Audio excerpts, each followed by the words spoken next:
ને ત્યાં એક માછીમારે એક માછી પકડેલી, એક મછલી પકડેલી હતી. એટલી બધી સુંદર, એટલા બધા રંગ હતા એની અંદર. એને જોઈને ને દયા આવી ગઈ કે એને મારી જશે ને ખાઈ જશે. માછીમારને કહેવા લાગ્યો કે ભાઈ આને મારીશ નહીં, આને જીવતી રહેવા દે. કે તારે ખરીદવી હોય તો 4 તાંબાના સિક્કા આપ તો તને વેચી દો, મને શું વાંધો છે. હવે એની પાસે 4 જ તાંબાના સિક્કા. હવે દિવસે શું ખાય, શું ભોજન કરે, જો એ આપી દે તો. પણ એને માછલી ઉપર દયા આવી. એને તાંબાના સિક્કા આપ્યા પેલા માછીમારને. એક પાત્રમાં જલ ભરીને માછલી એમાં તરાઈ. વારંવાર ચાલતા જાય છે ને જોતા જાય છે માછલી જીવિત તો છે ને, મરી તો નથી. સમજો, આખા દિવસમાં જે કમાયું હોય એ વાપરી દીધું હોય એટલે એની કેર તો કરવી જ પડે ને.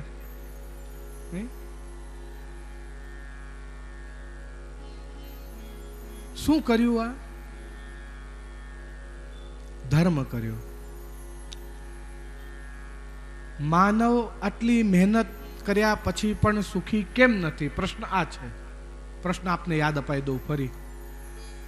ચાણક્ય કહે છે સુખસ્ય મૂલમ ધર્મઃ. सुख का मूल कहां है? धर्म में है. जब तक तुम धर्म नहीं करोगे तुम सुखी नहीं होगे. આજે આને શું કર્યું? मैं आज क्या खाऊंगा उसकी चिंता किए बिना एक प्राणी के प्राण की रक्षा करी. वो माछी मार उसको मार देता, उस मछली को. उसने उस पूरे दिन की इनकम लगा दी उसके पीछे, वो इसको मारे नहीं तो अच्छा है. दया કરી. હવે શું થયું? પેલો વારંવાર જોતો હતો ને અંદર, એટલે એને એકદમ એને જોયું કે અંદર કંઈક ચમકે છે. એટલે એને હાથ અંદર પાણીમાં નાખ્યો પેલા પાત્રમાં. તેના હાથમાં કડક કડક વસ્તુ એને ફીલ થઈ અને બહાર કાઢ્યો તો પેલો વીટીનો હીરો એ નદીમાં જે જતો રહ્યો હતો તે પેલી માછલી ગળી ગઈ હતી અને સંયોગવશ એ જ માછલી પેલા માછીમારે પકડી અને એને આના પ્રાણની રક્ષા કરી. પણ પેલી તડપતી હતી ને એટલે પેલી વીટી એને બહાર કાઢી કે જે કંઈ બી પેટમાં છે હું બહાર કાઢી દઉં. એટલે પેલી તડપતી, કારણ કે ઘણા સમય સુધી પાણીની બહાર રહી અને પછી પાછી પાણીમાં આવી. એટલે તડપના લીધે એને પેલો હીરો બહાર કાઢ્યો અને એ પાત્રના અંદર ચમકતો હતો સૂર્યના પ્રકાશના કારણે. એટલે ત્યાં ઊભા રહીને એને વિશ્વાસ થાય નહીં પેલા ભિખારીને. એટલે પેલો હીરો હાથમાં લઈને જોર જોરથી બૂમ પાડવા લાગ્યો, અરે મળી ગયો, મળી ગયો, મળી ગયો. હવે એ બીચ બજારમાં ઊભો રહીને બૂમો પાડતો હતો. થયું શું? ત્યાં જ પેલા 3 ચોરો આયા હતા પેલા સોનાના સિક્કા વેચવા માટે કે એની સામે કંઈક મળી જાય બીજી વસ્તુ. અને જેમ પેલા હીરાને જોઈને પેલો ભિખારી જોર જોરથી બૂમ પાડવા માંડ્યો, અરે મળી ગયો, મળી ગયો, તો પેલા ચોરોને એમ થયું કે અમને જોઈને કે છે કે ચોર મળી ગયો, મળી ગયો. કે આ હવે જઈને હવે અમને આ ઓળખી ગયો છે ને આ જઈને જો દ્વારિકાનાથને ફરિયાદ કરશે તો મૃત્યુ દંડ મળશે. એટલે દોડતા પેલા ચોરો આવ્યા અને પેલા સોનાના સિક્કા એને આપી ગયા કે લે ભાઈ તું દ્વારિકાનાથને કમ્પ્લેન કરીશ નહીં. મૂલતઃ ધર્મ કર્યું, પુણ્ય કર્યું તો જતી રહેલી વસ્તુ પણ પાછી આવી ગઈ. समझो, प्रभु है ना किसी को भी खाली हाथ नहीं भेजता है. हमेशा ध्यान रखना कुछ ना कुछ तो जरूर प्राप्त करके आओगे उस प्रभु के सामने से.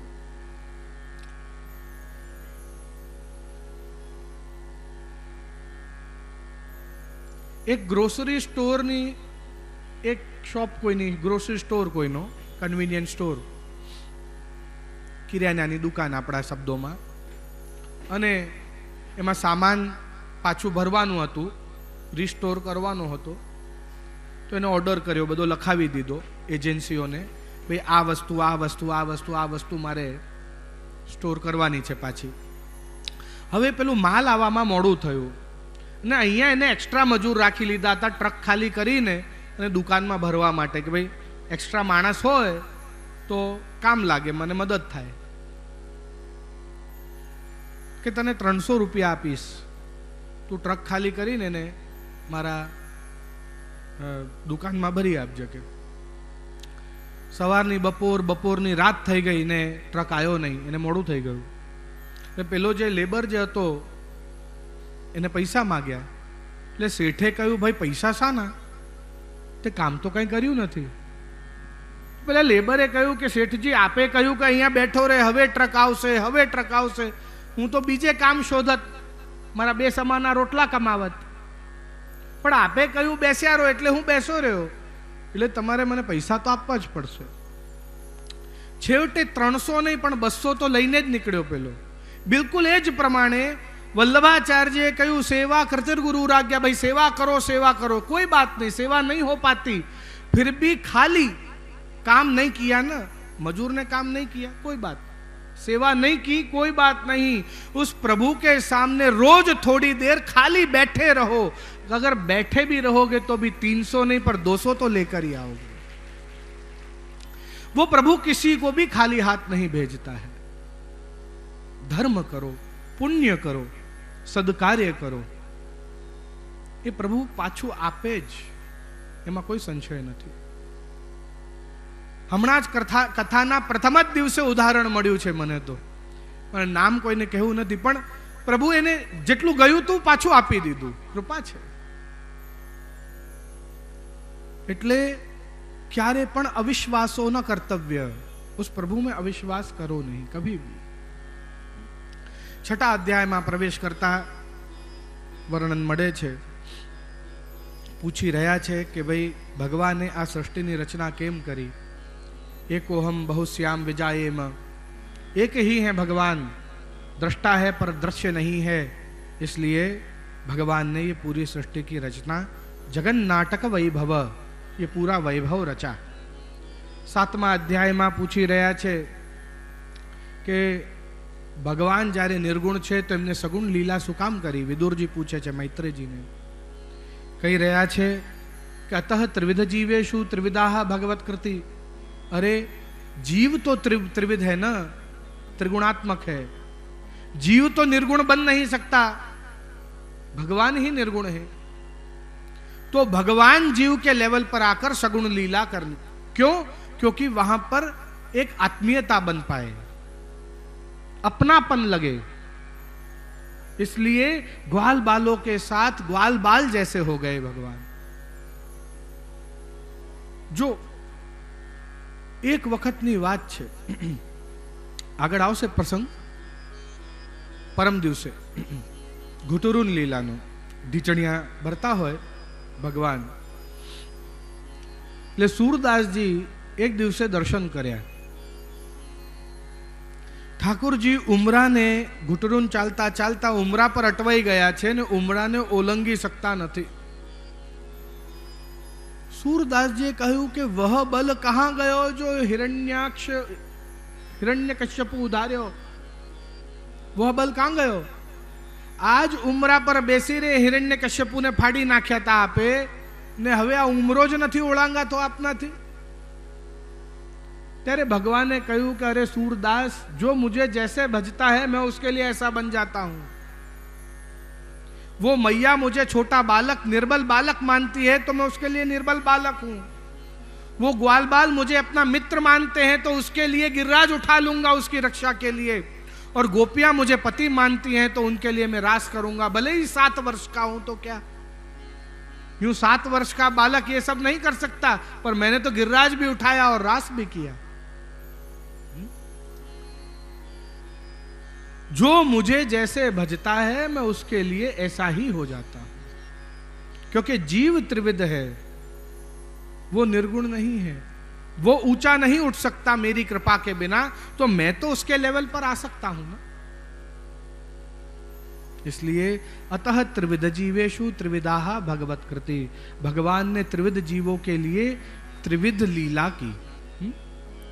भगवान ने इस जगत को कैसे प्रकट किया? त्यारे कहूं कि कालान हेक्ष शक्ति द्वारा भगवाने आ ब्रह्माजी ने अने आ जगत ने प्रकट कर्युं.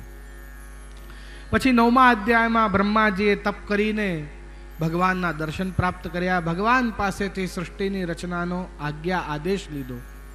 અને 10મા અધ્યાયમાં સર્વપ્રથમ સર્ગ લીલા, એટલે સર્ગ સૃષ્ટિ રચી, પછી મહત સર્ગ, પછી ભૂત પ્રાણી સર્ગ, ઇન્દ્રિય સર્ગ, વૈકારિક દેવ સર્ગ, તમોગુણ સર્ગ, અને આમ કરતા વનસ્પતિ, લતા, વૃક્ષ, કીટ, પશુ, પક્ષી, માનવ, આ બધું રચ્યું. પરમાણુથી લઈને ને બ્રહ્મા સુધીની આયુષ્ય કેટલી, આ બધું જ 11 અધ્યાયની અંદર આપણને જણાવવામાં આવે છે. બહુ વિસ્તાર થાય વિષયનો, એટલે કારણ કે એક પરમાણુ કેટલું રહે, એક માખી કેટલી જીવે, એક આત્મા કેટલું જીવે, આ વૃક્ષોની શું ઉંમર હોય, આ બધું ડિટેલમાં બહુ જ વધારે જણાવેલું છે ને એનો વિસ્તાર કરવાનો અત્યારે અર્થ નથી.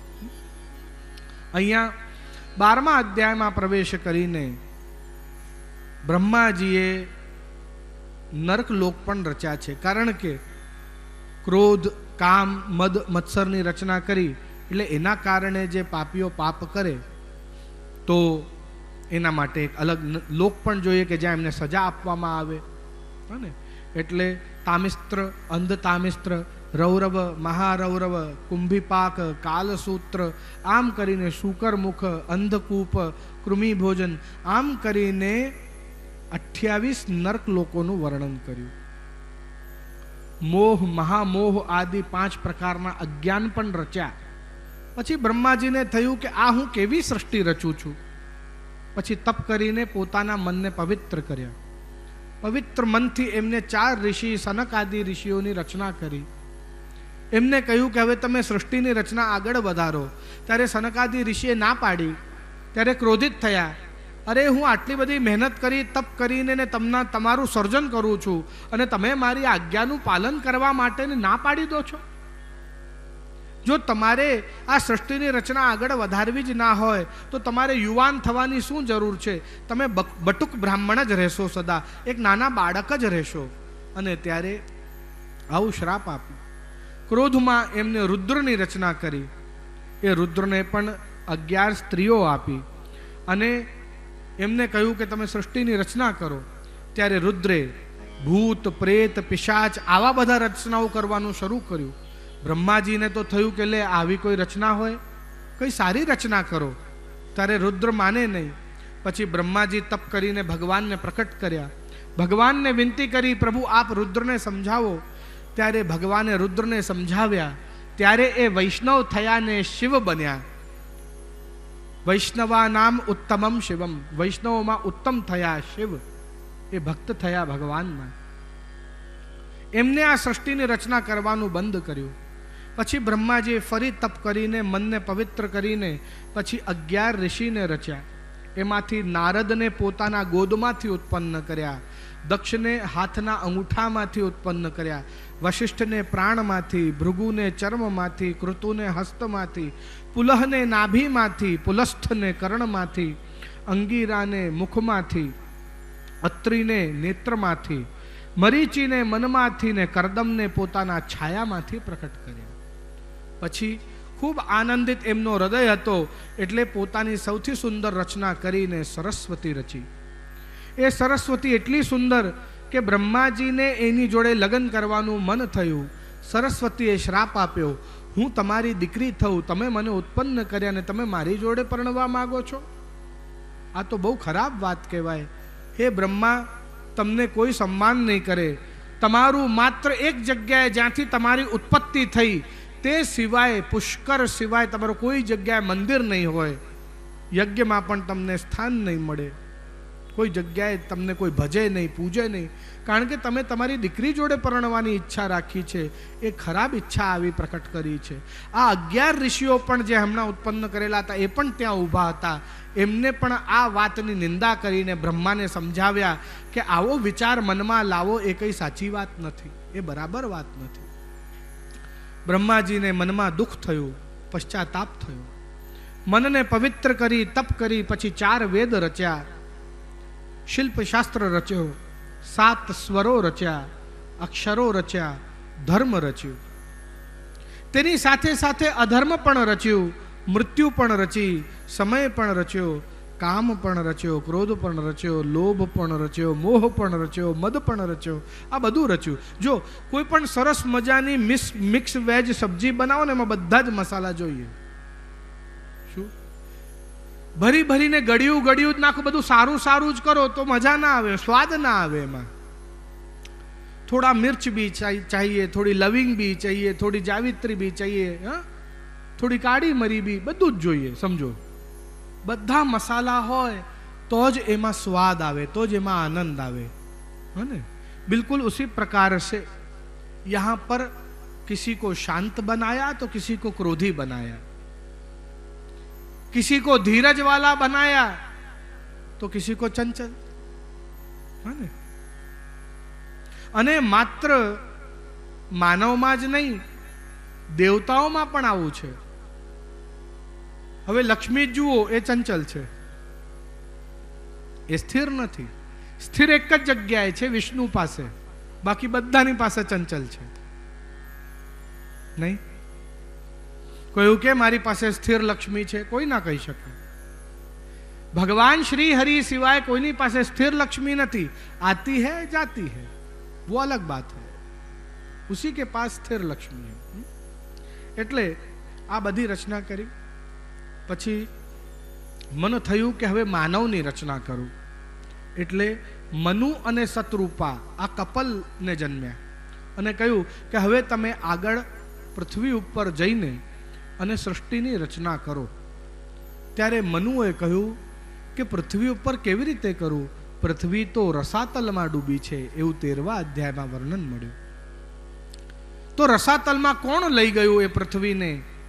એવું જણાવતા 14મા અધ્યાયની અંદર વર્ણન મળે છે કે કશ્યપ ઋષિની 13 પત્નીઓ અને 13માંથી એક દીતિ સંધ્યાકાળે ગૌધૂલી બેલાએ એ દીતિને સંગ કરવાનો મન થયો. કશ્યપ ઋષિ પાસે આવ્યા, હે પતિદેવ, મને આપના પર આજે ખૂબ પ્રેમ આવે છે, મને કામ જાગ્યો છે, મને આપનો સંગ કરવો છે. કશ્યપ ઋષિએ ના પાડી. આ તો બહુ પવિત્ર સમય કહેવાય, આ સમય આ કાર્ય ન કરાય, આ સમય દાન કરો, પુણ્ય કરો, ભગવદ નામ લો, સંધ્યાકાળે આ કૃત્ય ન કરવું જોઈએ. કામ અતિ જાગ્યો, તેના કાળે બલપૂર્વક એમને સંગ કર્યો કશ્યપ ઋષિનો. તેનો બીજ ગર્ભમાં રહ્યો. કશ્યપ ઋષિએ શ્રાપ આપ્યો, આ બીજથી 2 દૈત્ય પુત્ર જન્મ લેશે, જે 3 લોકમાં ત્રાસ કરી દેશે બધાને. બધા બહુ દુઃખ પામશે એમના કારણે, તમારું નામ બગાડશે. દીતિને રડવું આવ્યું, પશ્ચાતાપ થયો, ક્ષમા માગી. કશ્યપ ઋષિ શાંત થયા. જો શ્રાપ તો મારાથી પાછું લેવાય નહીં, પણ આ 2માંથી એકના ઘરે એવો ભગવદીય પુત્ર જન્મ લેશે કે જે અનેક પેઢીઓને, એક એની જ નહીં પણ અનેક પેઢીઓને તારી દેશે, એવો પરમ ભક્ત થશે આ 2માંથી એકના ઘરે. કહેવાય છે કે આ બંને દૈત્ય કોણ છે? કયું? કામ અને લોભ. કામનાઓ અને લોભ એનું જ રૂપ છે આ 2 દૈત્યો. આગળ ચાલીને વર્ણન મળે છે 15મા અધ્યાયમાં. ભગવાનના દ્વારપાલ જય અને વિજય, 4 ઋષિઓ, સનક આદિ ઋષિઓ જ્યારે વૈકુંઠ આવ્યા ત્યારે દ્વારપાલો એમનું અપમાન કર્યો, અપશબ્દ બોલ્યા અને વચ્ચે આમ દંડો આમ કરીને આડો અને એમને અંદર જવાથી રોક્યા. એટલે 3 પ્રકારથી એમનું અપમાન થયું. એટલે એમને 3 જન્મમાં અસુર થઈને જન્મો એવો શ્રાપ આપ્યો. સાંત્વના આપી સનકાદિ 4 ઋષિઓને, હું તમારો શ્રાપ સ્વીકાર કરું છું.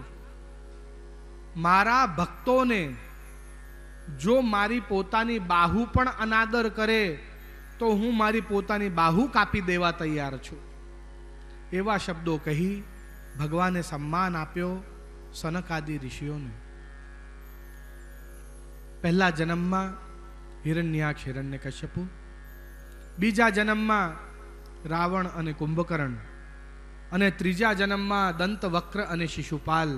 આવી રીતે 3 જન્મમાં આ ભગવાનના દ્વારપાલ આ ભૂતલ ઉપર જન્મ લીધો. અહીંયા વર્ણન મળે છે દીતીએ 100 વર્ષ સુધી આ બંને અસુર બાળકોને, આ ટ્વિન્સને પોતાના ગર્ભમાં રોકી રાખ્યા ને જન્મ લેવા ન દીધું પોતાના શક્તિ દ્વારા. અને 9 મહિના નહીં, 100 વર્ષ સુધી એમને ગર્ભમાં રાખ્યા, પણ પછી રોકાયા નહીં. ત્યારે ગર્ભમાંથી એમને જન્મ લીધો. મોટા જ થઈને જન્મ્યા હતા એટલે જન્મ લેતા જ ને 3 લોકમાં ત્રાહિમામ કરી નાખ્યું છે. દેવતાઓ દુઃખી છે, 3 લોક દુઃખી છે, એવું વર્ણન મળે છે. પૃથ્વીને લઈને અને રસાતલમાં જતો રહ્યો હિરણ્યાક્ષ.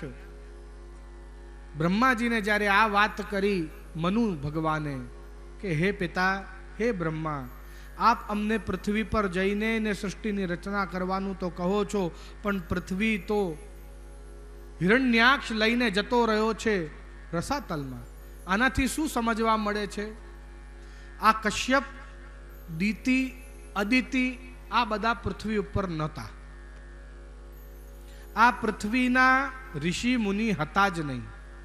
They were all aliens. બીજા ગ્રહના આ બધા ઋષિઓ હતા. એમના પુત્રો પૃથ્વીને દડાની જેમ રમતા પૃથ્વી સાથે, એવા વિશાલકાય. અહીંયા બીજા ગ્રહના લોકો પૃથ્વી પર આવીને અને અહીંયા બધું એ કાર્ય કરતા. બોલો શ્રી વલ્લભાધીશ. એટલે વાસ્તવમાં આ કશ્યપ, અદિતિ, દીતિ આ બધા આ પૃથ્વીના જીવ નથી. આ વાત અહીંયા સ્પષ્ટ થાય છે. બીજા ગ્રહથી આ પૃથ્વી ઉપર આવીને અને પછી યુદ્ધ થયો છે હિરણ્યાક્ષ અને વારાહ ભગવાનનો. 18વા અધ્યાયમાં વારાહ ભગવાન પ્રકટ થયા, રસાતલમાં ગયા.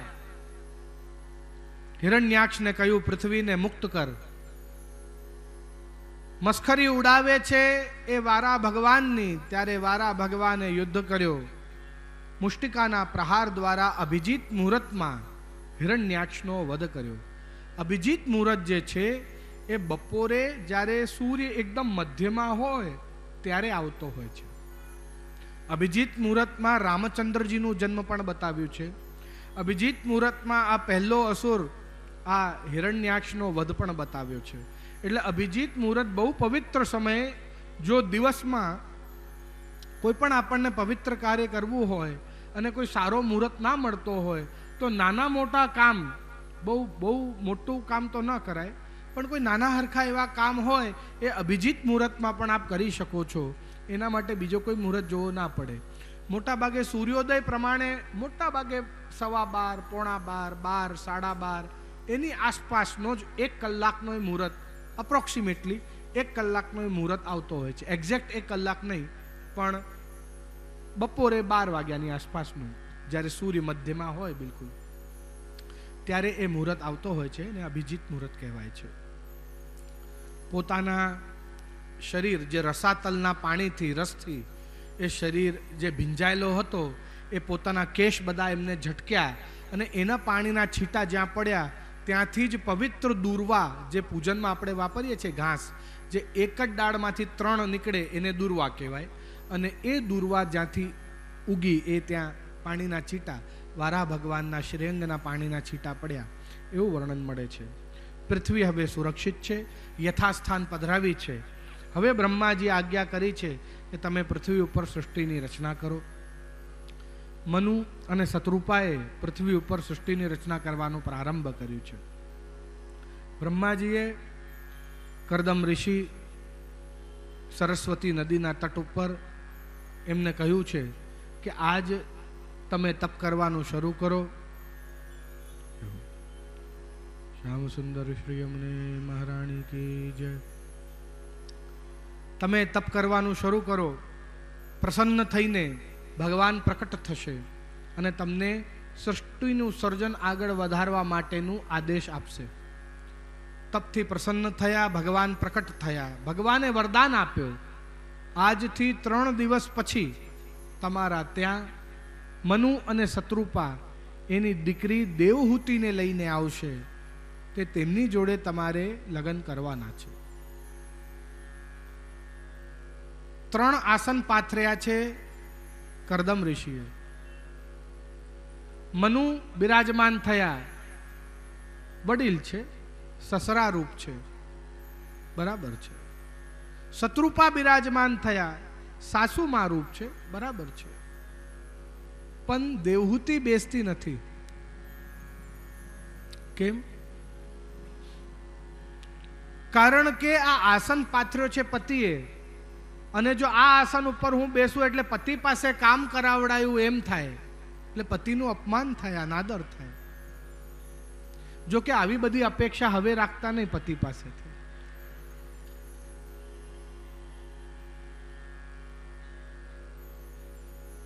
ચતુર હતી એટલે હાથ મૂક્યો આસન પર અને બેસી જમીનમાં. પ્રસન્ન થયા કરદમ ઋષિ, તમે તમારા દીકરીને ખૂબ સારા સંસ્કાર આપ્યા છે. લગ્ન એમના સંપન્ન થયા. લગ્ન થતા જ એમને તપ કરવાનું શરૂ કરી દીધું, પણ દેવહૂતિએ ધૈર્ય રાખ્યો. સેવા કરતી, એમને જે પ્રણ લીધો હતો એમની સહાયક થતી, એમની માટે જલ ભરી આવતી, એમના વસ્ત્ર ખાસા કરી દેતી. જ્યાં સુધી એ તપ કરતા, રોજ અમુક 1000 જાપ એમને પૂરા કરવાના એવો નિયમ હતો, તો એ પછી જ ઊભા થતા અને પછી એ બ્રહ્મચર્યનું પાલન કરતા અને બધા સાત્વિક ભોજનને આવું બધો નિયમ હતા. તો એ પોતે પણ ધૈર્ય રાખતી અને પતિના નિયમનું પાલન કરવામાં એમની મદદ કરતી. આમ કરતા વર્ષો નીકળી ગયા. આ બંને ઘરડા થઈ ગયા, વૃદ્ધ થઈ ગયા. પછી એમની તપશ્ચર્યા પૂર્ણ થઈ. પ્રસન્ન થયા કરદમ ઋષિ, કહેવા લાગ્યા, હે દેવી, તમે મારા માટે ખૂબ સહન કર્યું છે, ખૂબ ધૈર્ય રાખ્યું છે. પોતાના તપના શક્તિથી કમંડલમાંથી જલ લીધું, મંત્રનું ઉચ્ચારણ કરીએ, પાણી જ્યાં છાટ્યું ત્યાં સરસ મજાનું એક કુંડ ઉત્પન્ન થયો. કહ્યું, આવો આપણે બે આ કુંડમાં સ્નાન કરીએ. જેમ જ કુંડમાં સ્નાન કર્યું, બંને પાછા યુવાન થઈ ગયા. પછી એમને એક વિમાન બનાવ્યો. એ વિમાનની અંદર એ ઉડતા ઉડતા આખા જગતમાં બધે ફર્યા, અલગ અલગ જગ્યા ઉપર ફર્યા. ત્યાં થોડા દિવસ રહ્યા, પછી ફરી ફરવા લાગ્યા, ફરી આખું જગત ફરવા લાગ્યા. એમ વિમાનમાં ઉડતા ગયા. એટલે એરોપ્લેન્સ એ સમયમાં હતા એવી ખબર પડે છે. સમજવાની વાત છે. જો આનું વર્ણન મળે છે આપણને. અને આમ કરતા કરતા વર્ષો વીત્યા અને એમને 9 પુત્રીઓ જન્મી. તદુપરાંત એમને એક ભગવાન જેવો પુત્ર જન્મ્યો, જેમનું નામ હતું કપિલ. એનું વર્ણન 24મા અધ્યાયમાં થાય છે. કપિલ ભગવાન એ સાંખ્ય શાસ્ત્રના ઉપદેશક થયા, સાંખ્ય શાસ્ત્રના પ્રકટ કરનારા થયા. 25મા અધ્યાયની અંદર વર્ણન મળે છે કે જ્યારે કપિલ ભગવાન જન્મ્યા પછી કરદમ ઋષિએ સંન્યાસ લઈ લીધો અને પછી મોક્ષની પ્રાપ્તિ ને ભગવત ધામની પ્રાપ્તિ થઈ. અહીંયા કપિલ ભગવાન એમના આશ્રમમાં બિરાજમાન છે ને મા દેવહૂતિ એમના પુત્ર કપિલ ભગવાન પાસે આવ્યા છે. વિનંતી કરે છે, હે પુત્ર, તમે તો સાક્ષાત ભગવત સ્વરૂપ છો. સાંખ્ય યોગના તમે દર્શન કરારનારા છો. મને બતાવો કે ભક્ત કેવો હોવો જોઈએ. અને ત્યારે તિતિક્ષવ કારુણિક ભક્તના ગુણો બતાવતા કપિલ ભગવાન શું ઉપદેશ આપી રહ્યા છે, આવો શ્રવણ કરીએ. તિતિક્ષવ કારુણિક સુરદય સર્વદેહિના અજાત શત્રુવઃ શાંતા સાધન साधुषणा। एक साधु के भूषण क्या है? तितिक्षवः कारुणिकः सुहृद, 3 वस्तु बताई देखो यहां पर। सबसे पहले जो साधना करे, दूसरा जो सहन करे, तीसरा जो सहायक बने। ये 3 गुण जिसमें हो वही साधु कहलाता। सहन करे એટલે ખોટું સહન કરે એ નહીં, અન્યાય સહન કરે એ નહીં, પણ ગાદલા નથી મળ્યા તો આસન પાથરીને સૂઈ જાય એમ સહન કરે, એસી નથી મળ્યું તો પંખામાં સૂઈ જાય એમ સહન કરે। હા ને, કોઈ ખરાબ કોઈ વસ્તુ થતી હોય ને એ ભલે હો રહી वो सहन करे, अन्याय सहन करे वो नहीं। सहन करे એટલે જે ચલાવી લે कि नहीं भैया ये फैसिलिटी नहीं है, कोई बात नहीं, मुझे ऐसे भी चलेगा। तो जे साधना करे, जे सहन करे અને બધાને સહાયક થાય એને જ સાધુ કહેવાય। તિતિક્ષવ જેના અંદર ધૈર્ય હોય, કારુણિક જેના અંદર દયા માત્ર હોય, જીવ માત્ર માટે દયા હોય જેને, એને સાધુ કહેવાય, એને ભક્ત કહેવાય। આપણા ભગવદીઓ પણ ભક્ત કોણે કહેવાય એનું વર્ણન કરે છે। આવો ભક્તોના ગુણોને આપણે જાણીએ ને આપણા અંદર કાંઈક એના પણ 1-2 છીટા આપણા અંદર બી આવે એવી પ્રભુને વિનંતી કરીએ। વૈષ્ણવજન તો તેને રે કહીએ જે પીડ પરાઈ જાણે રે। વૈષ્ણવજન તો તેને કહીએ જે પીર પડાઈ જાણે રે। પર દુખે ઉપકાર કરે તોય, પર દુખે ઉપકાર કરે તોય मन अभिमान आने रे। वैष्णव जन तो तेने रे कहिए जे पीर पराई जाने रे। वैष्णव जन तो तेने रे कहिए।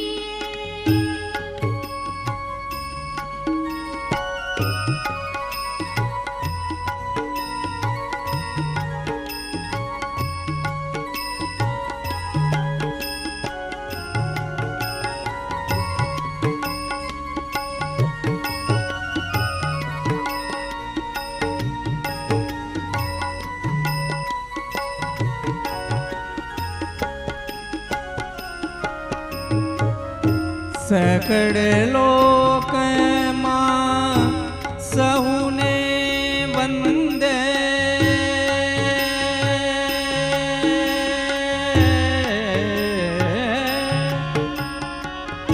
सकड़ लोक मां सहुने वंदे, निंदा न करे वाच काछ मन निश्चल राखे। वाच काछ मन निश्चल राखे।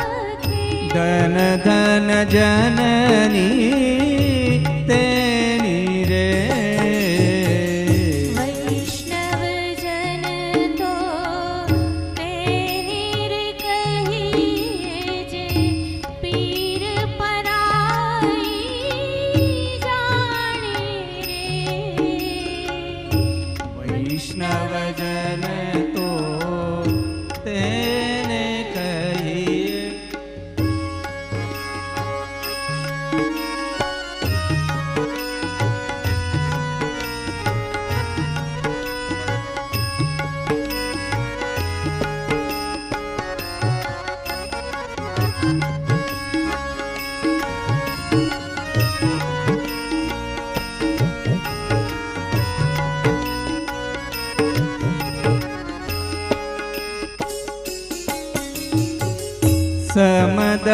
સમદષ્ટિને તૃષ્ણા ત્યાગી પરસ્ત્રી જેને માત રે જીવા થકી અસત્ય ન બોલે જીવા થકી અસત્ય ન બોલે. પરધન નવ જાલે હાથ રે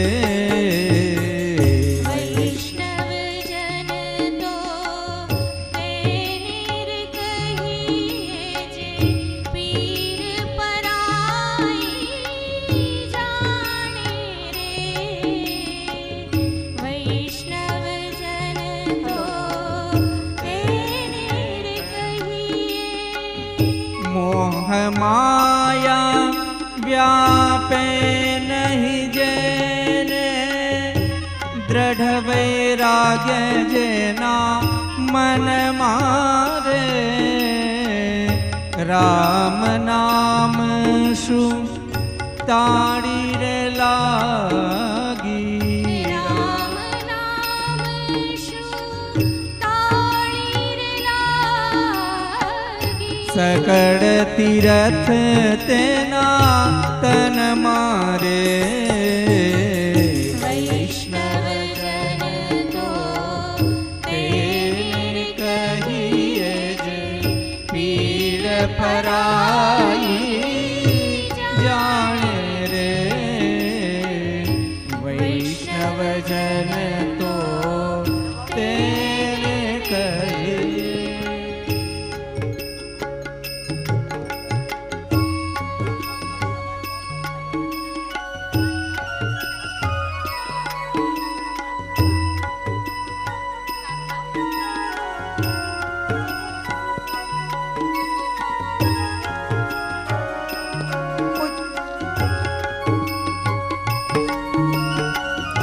ભૂપેન્દ્રભાઈ સારલોક અમેરિકાથી ઉપસ્થિત છે. એમને નમ્ર નિવેદન કે પૂજ્યપાદ ગોસ્વામી 108 પૂજ્યપાદ ગોસ્વામી 108 ગોપાલ મહારાજશ્રીને માળાજી અર્પણ કરશે.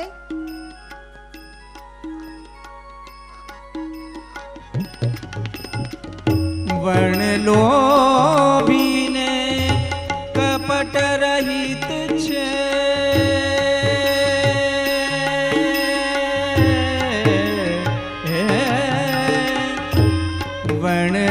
વર્ણલોભીને કપટ રહિત ટીનાબેનને નમ્ર છે નિવેદન તેઓ બહુજીને માળાજી અર્પણ કરશે.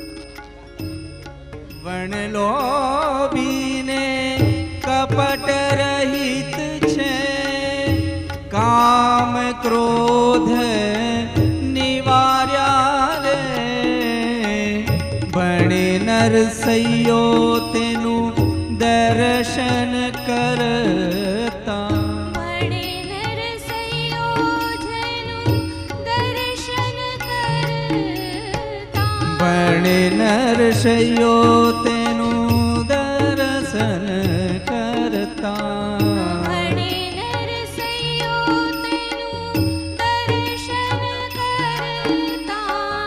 કુળ એકો તેર તાર્યા રે વૈષ્ણવજન તો તેને કહીએ જે પીર પરાઈ જાણે રે.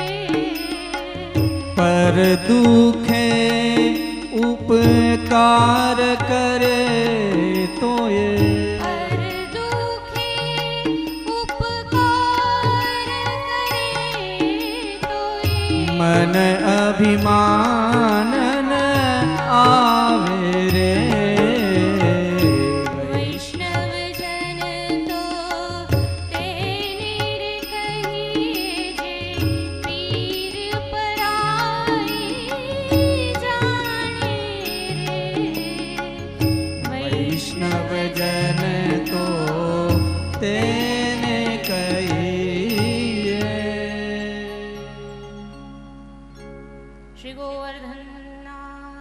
કી છે.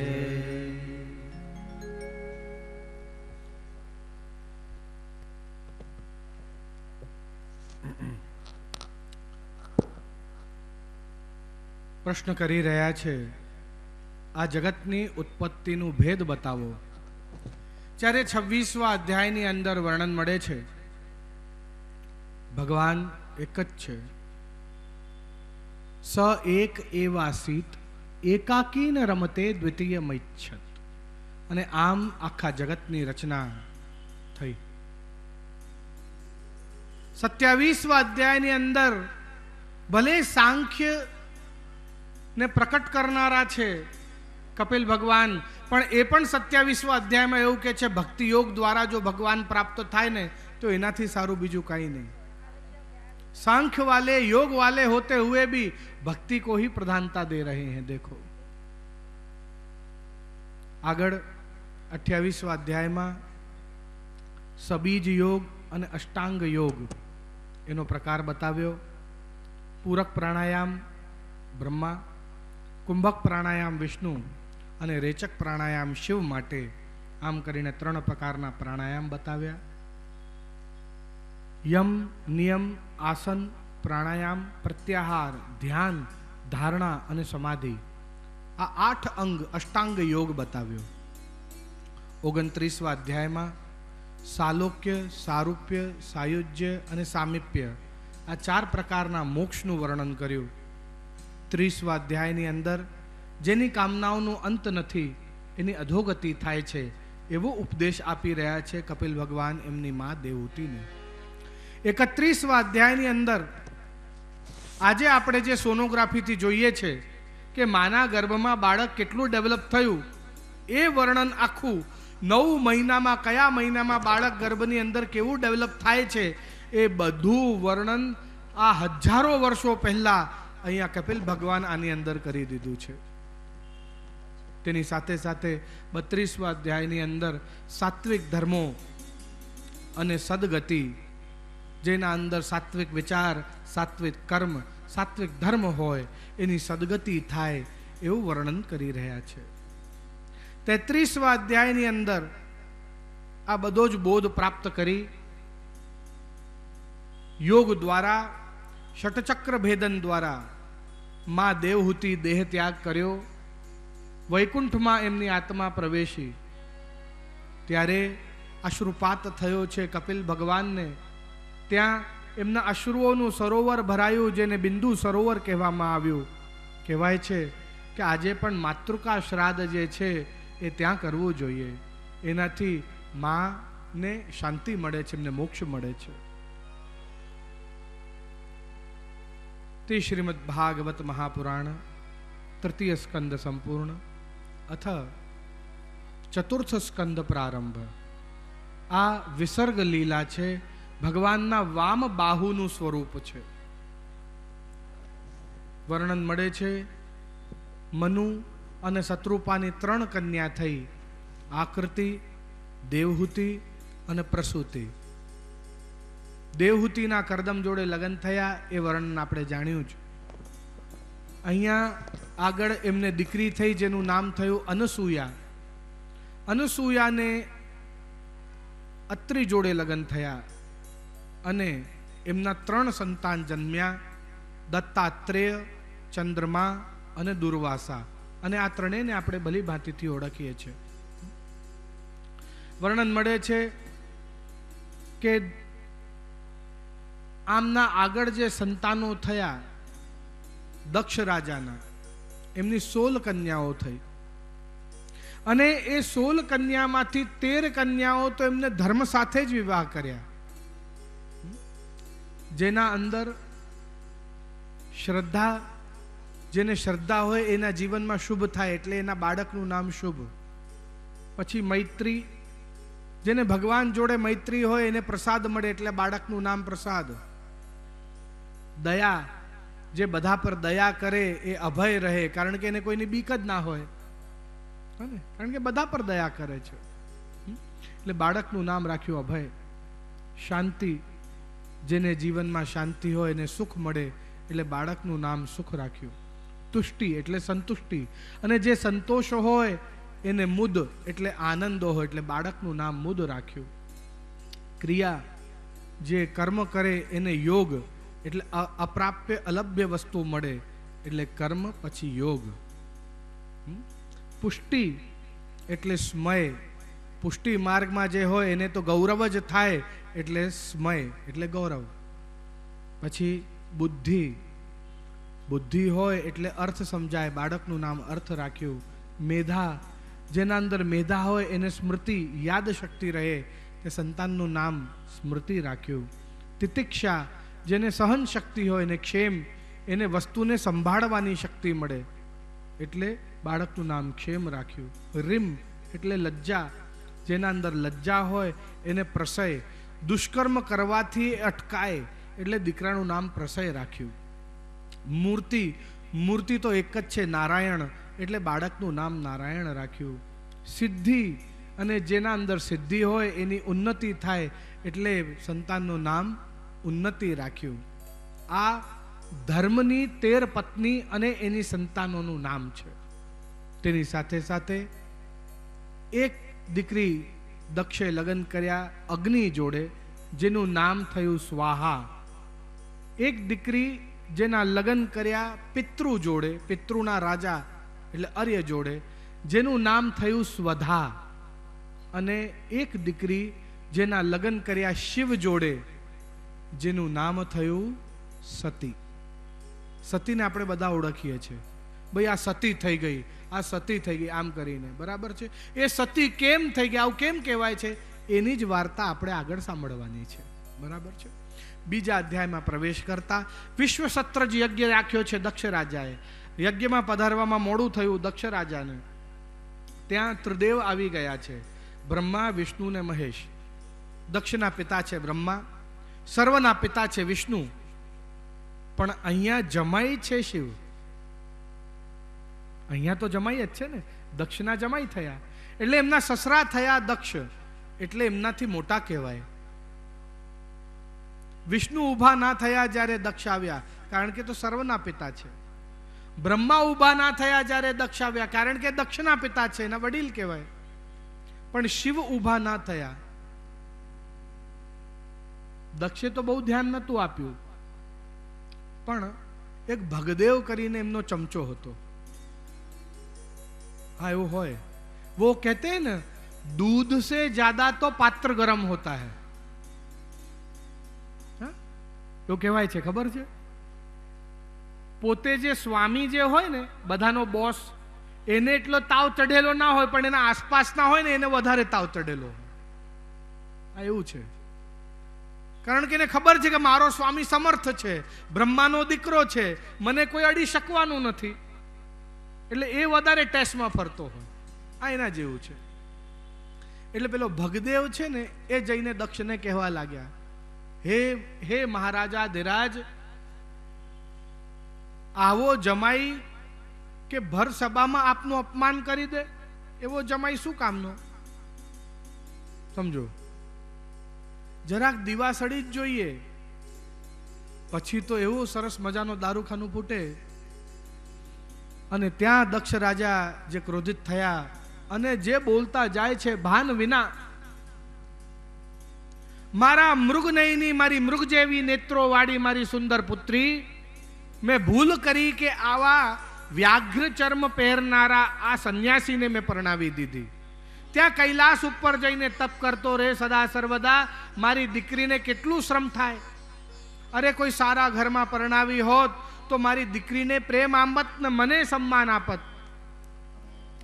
આવો જમાઈ શું કામનો કે જે એના સસરાના આવાથી સન્માન કરવા માટે ઊભો ના થાય. બ્રહ્માજીએ સમજાવ્યા, અરે એ નેત્રોને બંધ કરીને તપ કરી રહ્યા હતા, ભગવાનનું ધ્યાન ધરી રહ્યા હતા. એને તો ખબર જ નથી કે તું આવી ગયો છે, તું આવું બધું ના કહીશ. આ શિવ ત્રિદેવોમાંથી એક છે, ભલે તારો જમાઈ છે પણ તે છતાંય સન્માનનીય છે, એવું ન કહેવાય. પણ એ તો સાંભળે નહીં, બોલતા જાય. નંદીને ખોટું લાગ્યું. અરે દક્ષ, તું આટલો અહંકારી બન્યો છે, તને પોતાના સિવાય બીજા કોઈ દેખાતા જ નથી. मैं कर रहा है, જા તેરા મુંહ બકરી જૈસા હો જાય. કે બકરી જ મેં કરે ને, પેલા ઘેટા જેવું માથું થઈ જાય તારું, એમ કહ્યું. તો આ જે ભગદેવ હતા ને દક્ષ રાજા જોડે, એમને ખોટું લાગ્યું એટલે એમને શ્રાપ આપ્યો નંદી આદિ ગણોને. પછી નંદી આદિ ગણોએ ફરી ભગદેવ આદિને શ્રાપ આપ્યો. આમ એકબીજાને શ્રાપ જ આપ્યા કરે છે. કેટલું બધું લાંબુ ચાલ્યું. પછી શિવજીએ બધાને શાંત કર્યા ને કહ્યું કે હવે અહીંથી ચાલો. ત્યારે શિવ ગણોને ને સતીને લઈને ને ત્યાંથી ચાલ્યા. હવે તો ક્રોધ આવ્યો દક્ષ રાજાને. દક્ષ રાજાએ ત્રીજા અધ્યાયમાં પ્રવેશ કરતા દક્ષ રાજાએ કહ્યું, ભાઈ હવે શિવને કોઈ યજ્ઞમાં આવાહન કરવાનો નહીં. જેટલા બી યજ્ઞ થાય એના અંદર શિવને સ્થાન આપવાનું નહીં. હવે આવું તો કેમ ચાલે? બ્રહ્મા, વિષ્ણુ ને મહેશ આ ત્રણેયનું સ્થાન તો હોય જ, એના વગર યજ્ઞ કેમ થાય? એટલે આ બ્રાહ્મણોએ યજ્ઞ કરવાનો બંધ કર્યો. સમજો, જો યજ્ઞ કરે અને શિવને સ્થાન આપે તો બ્રહ્માના પુત્ર દક્ષને ખોટું લાગે એટલે દંડિત કરે, અને શિવને સ્થાન ના આપે તો ત્રિદેવમાંથી એક શિવનું અનાદર થયું એવું થાય, એટલે એ બી બરાબર નહીં. એટલે યજ્ઞ ના રહેગા બાંસ ના બજેગી બાંસુરી, યજ્ઞ ही બંધ કર દો તો આગે કોઈ ચિંતા ही નહીં. હવે આને એમ થયું દક્ષને કે જો યજ્ઞ જ બંધ થઈ જશે તો મેં શિવને યજ્ઞમાં સ્થાન નથી આપ્યો એવું ખબર કેમ નહીં પડશે બધાને? ભાઈ અપમાન બી થવો જોઈએ ને શિવનો. એટલે લાવો હું જ યજ્ઞ કરું અને એમાં શિવને સ્વાગત, શિવનું આવાહન ના કરું, એટલે બધાને ખબર પડે કે મેં યજ્ઞમાંથી શિવને કાઢ્યા છે. એટલે બૃહસ્પતિ સત્રજ કરીને યજ્ઞ કર્યો. એમાં બધા જ દેવી દેવતાઓને આમંત્રણ આપ્યો, પણ શિવને અને સતીને એટલે પોતાની દીકરીને આમંત્રણ ના આપ્યું. ત્યાં બધા જ દેવી દેવતાઓ બીકના લીધે કે બ્રહ્માનો દીકરો છે આમ કરીને તૈયાર થઈને યજ્ઞમાં જાય છે. બ્રહ્મા નથી આવ્યા, એમનો આસન છે પણ નથી આવ્યા. વિષ્ણુ નથી આવ્યા, એમનું પણ આસન પાથરેલું છે, પણ શિવનું તો આસન નથી પાથરેલું. એમને સ્થાન જ નથી આપ્યો. પણ આ વાતથી અંજાણ છે સતી. હે દેવાદિદેવ મહાદેવ, મારા પિતાના ઘરે બહુ મોટો આયોજન છે, મારે જવું છે. શિવજીએ કહ્યું, મને કંઈ આસાર સારા દેખાતા નથી, આપણે ન જવું જોઈએ. ના ના, મને બહુ ઈચ્છા છે, મારે જવું છે. આપણને આમંત્રણે નથી આવ્યું હે દેવી, અને જ્યાં આમંત્રણ ના આવ્યું હોય ત્યાં જવાનો કોઈ અર્થ નથી. ભાઈના ઘરે, પિતાના ઘરે અને મિત્રના ઘરે આમંત્રણની જરૂર હોતી નથી હે દેવાદિદેવ. હું મારા પિતાને ત્યાં જઈશ, એક જરાક ખોટું એમને લાગી ગયું હશે તો એમને સમજાવીશ, એ આપની પાસે માફી માગી લેશે. આવું કહીને બહુ હઠ કરવા લાગ્યા. ત્યારે નંદી આદિ ગણોને કહ્યું કે તમે મા પાર્વતી જોડે તમે જાઓ. અહીંયા જ્યારે સતીના માને ખબર પડી કે સતી આવી રહી છે તો દાસીઓને આગળ ચાલીને મોકલ્યા કે ને ત્યાં યજ્ઞના સ્થાન ઉપર ન જવા દેતા પહેલા મારી પાસે અહીંયા જનાનામાં લઈ આવજો. સતી પાસે દાસીઓ આવી. દાસીઓને વાતને નકારી કે પહેલા તો યજ્ઞ નારાયણના દર્શન અને એને દંડવત કરવા જોઈએ, નિયમ એવો જ છે, પછી હું મા પાસે આવું છું. આમ કહીને જેમ જ યજ્ઞના સ્થળ ઉપર ગયા તો ત્યાં જોયું કે એમના પતિનું તો આસન માત્ર પાથર્યું નથી, એમને સ્થાન માત્ર આપ્યો નથી. અત્યંત ક્રોધિત થયા સતી. કહેવા લાગ્યા, તમને પિતા કહેવામાં મને શરમ આવે છે. મારા પતિનો આટલો મોટો દ્રોહ કર્યો તમે, મારા પતિ માટે આટલો બધો વિષ તમારી અંદર, એમનો આવડો મોટો અપમાન, આ તો બહુ ખરાબ વાત કહેવાય. તમારું લોહી મારા શરીરમાં ફરે છે તો મને પોતાના પર ઘીન ચડે છે કે હું હવે મારા પતિના લાયક નથી, કે જેને મારા પતિનો આટલો બધો વિદ્રોહ કર્યો હોય એનો લોહી મારા શરીરમાં છે, એટલે હું હવે પોતાને મારા શિવના લાયક સમજતી નથી.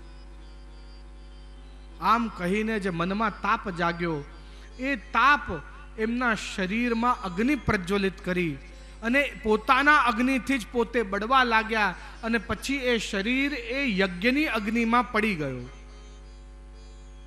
આ જોઈને તો નંદીને જે ક્રોધ આવ્યો, આક્રમણ કર્યો છે એમને દક્ષ રાજા ઉપર. દક્ષ રાજા અને ભગદેવે પેલા યજ્ઞ, બીજો યજ્ઞ એના અંદર અગ્નિમાં આહુતિઓ કરીને અને અંગુષ્ઠ જેટલા નાના નાના સિપાહીઓને ત્યાંમાંથી ઉત્પન્ન કર્યા. અને એટલા બધા હજારોની તાદાદમાં એ બધા સિપાહીઓ કે નંદી આદિની પાછળ પડી ગયા અને એમને મારી મારીને ત્યાંથી ભગાડ્યા. નંદી આદિ ગણો રડતા રડતા આવ્યા કૈલાશમાં શિવજી પાસે. કહેવા લાગ્યા, હે પ્રભુ, આપણા મા સતી આવું આવું અમને સાથે થયું. શિવને ક્રોધ આવ્યો, તાંડવ કર્યો. વીરભદ્ર નામક એક સુંદર દેવ એમને પ્રકટ કર્યા અને એમને આદેશ આપ્યો કે જાઓ તમે દક્ષનો વધ કરો. દક્ષની સાથે યુદ્ધ થયું છે અને દક્ષનું માથું તે ધડથી ફાડીને અલગ કર્યો છે. ત્યાં બ્રહ્મા અને વિષ્ણુ પ્રકટ થયા, શિવનો ક્રોધ શાંત કર્યો. શિવજીએ કહ્યું કે હવે તો આ મરી ગયો, એને પુનર્જીવિત કરવા માટે એક જ વસ્તુ થઈ શકે કે નંદીએ જેને શ્રાપ આપ્યો હતો કે તારું મોઢું બકરા જેવું થઈ જાય, તો કોઈ જગ્યાએથી કોઈ બકરાનું મોઢું કાપીને લઈ આવો તો આના ધડ ઉપર એનું માથું લગાડીને એને પુનર્જીવિત કરી આપું. અને શિવજીએ દક્ષને પુનર્જીવિત કર્યા. ત્યારે દક્ષે ક્ષમા માગી અને સ્તુતિ કરી છે શિવની. તેનું વર્ણન 7મા અધ્યાયમાં મળે છે. અને યજ્ઞમાં પુનઃ સ્થાન આપ્યું શિવનું, તે એ બધું વર્ણન અહીંયા 7મા અધ્યાયમાં પ્રાપ્ત થાય છે. 8મા અધ્યાયમાં મનુના પુત્ર થયા ઉત્તાનુપાદ, જેને 2 પત્ની હતી. એકનો દીકરો હતો ઉત્તમ અને એકનો દીકરો હતો ધ્રુવ. ઉત્તમની માં જે હતી એને નહોતું ગમતું કે ધ્રુવ સિંહાસન પર બેસે, એટલે ધ્રુવજીનું સદા અનાદર કરતી, ધ્રુવજીના માતાનું અનાદર કરતી. એક દિવસે ધ્રુવજી રડતા રડતા પિતા પાસે આવ્યા. કહેવા લાગ્યા કે શું ભાઈ ઉત્તમને જ આપનો પ્રેમને આપની ગોદમાં બેસવા મળશે, મને આપની ગોદમાં બેસવા નહીં મળે? ધ્રુવજી આવો પ્રશ્ન કર્યો. ત્યારે ઉત્તાનુપાદને દયા આવી, હાથ આગળ કરીને કહ્યું, ના બેટા, તને પણ મારો ગોદ ને મારો પ્રેમ મળશે. ને ત્યાં જ ઉત્તમની માએ હાથ પકડીને ખેંચ્યો. અરે ધ્રુવ, જો તને પિતાનો પ્રેમ ને પિતાની ગોદ જોઈતી હોય તો તું એક કામ કર, વનમાં જા ને તપ કર. તપ કરીને ભગવાનને પ્રસન્ન કર અને જ્યારે ભગવાન પ્રકટ થાય ત્યારે ભગવાનને કહેજે કે મારા ગર્ભથી તને જન્મ મળે, જ્યારે તું મારો દીકરો થઈને જન્મીશ ત્યારે તને પિતાનું સિંહાસન, પિતાની ગોદ અને પિતાનું પ્રેમ મળશે. ત્યાં સુધી તો તું દાસી પુત્ર છે, જા જતો રહે અહીંથી. રડતા રડતા ધ્રુવજી એમના મા પાસે આવ્યા. કહેવા લાગ્યા, હે માતે, શું હું દાસી પુત્ર છું? તો એ કહે છે, ના, તું દાસી પુત્ર નથી. કોણ કહે છે એવું? કે મોટી માં મને એવું કહે છે. અચ્છા, બીજું શું કીધું એને? કે એવું કીધું કે તું વનમાં જા, તપ કર, ભગવાનને પ્રસન્ન કર અને જ્યારે એમના ગર્ભમાંથી જન્મ લઈશ ત્યારે મને પિતાનું પ્રેમ મળશે, એવું કહે છે. રડવું આવી ગયું ધ્રુવજીની માતાને. અશ્રુ પોછીને એને કહેવા લાગ્યા, આવી માં કોઈ દિવસ મળે? આવો સુંદર બોધ કોઈ દિવસ કોઈ આપે? વાસ્તવમાં આમ જોવા જાઓ તો હવે તો તારી સાચી માં એ જ છે. તો ધ્રુવજીએ કહ્યું, કેમ આવું કહો છો? કે જે હું તને ન શીખવાડી શકી એ તને શીખવાડે છે કે તું વનમાં જા, તપ કર અને ભગવાનને પ્રસન્ન કર. એટલે વાસ્તવમાં તો એ જ તારી માં થઈ કે તને આટલો બધો સારો બોધ આપ્યો કે ભગવાનને પ્રસન્ન કર. આટલા ધીરજવાળા, આટલા ધૈર્યવાળા હતા એમનામાં. એક પોટલી બાંધી આપી, કહ્યું કે તમે વનમાં જાઓ, હવે તપ કરો. 5 વર્ષના નાનકડા ધ્રુવજી વનમાં એકલા નીકળી પડ્યા છે તપ કરવા માટે. માર્ગમાં નારદજી મળ્યા. હે વત્સ, તું ક્યાં જાય છે? હે મુનિવર, આપ કોણ છો? કે હું નારદ છું, કે આપના વિષય મેં બહુ સાંભળ્યું છે મારી મા પાસે, કૃપા કરો. નારદજીએ કહ્યું કે તું ક્યાં ફરે છે વનમાં? આ કઈ માની ગોદ નથી કે તને તૈયાર ફળ, તૈયાર રોટલા, તૈયાર દાળ, સબ્જી બધું મળી જાય. આ તો વન છે. ઘોર પ્રાણીઓ ફરે અહીંયા, હિંસક પ્રાણીઓ ફરે. પોતાની રક્ષા પોતે કરવી પડે.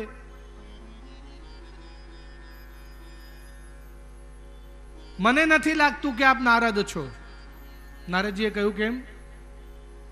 ધ્રુવજી કહે મારી માતા કહેતી કે નારદજી તો પ્રભુના નિકટ લઈ આવે ને આપ તો મને દૂર કરો છો. તો આપ તો નારદ નથી, મને તો શંકા છે આ વાત પર.